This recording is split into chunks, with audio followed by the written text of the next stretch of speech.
Hindi makakakuha ng abogado yung walang tumutulong dyan. May tumutulong dyan, Chief.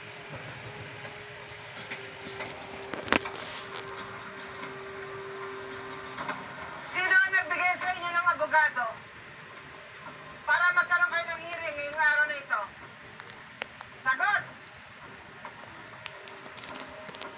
Budok! Enteng! Totok! Owen!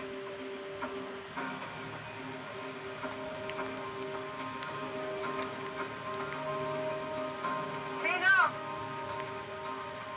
Todos!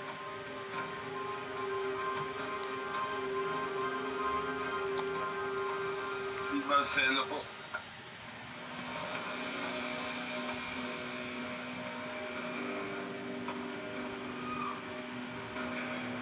Pare!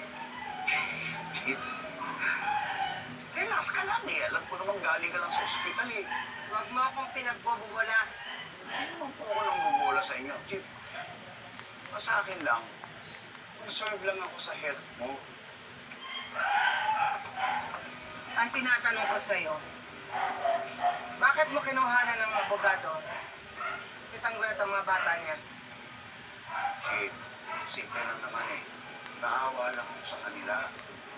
Kasi tingnan mo naman yung buhay nila. Wala silang kinabukasan sa kulungan. May pag-asa sila sa akin. Meron akong abogadong magaling. Naawa? Tulungan? Ang sabihin mo, nakakita ka ng malaking potensyal kay Tanggol. At ibang intensyon mo. Kaya mo siya nilalabas dito. Hoy, kilala ko ang takbo ng mga utak ng mga kagaya mo.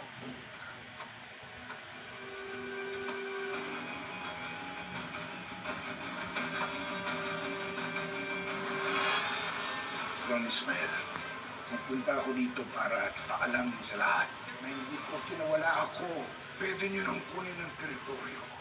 Sino ko natatakot ako sa'yo? Ako na nagmimiyari ng Quiapo. Natagal na sa akin ang Quiapo.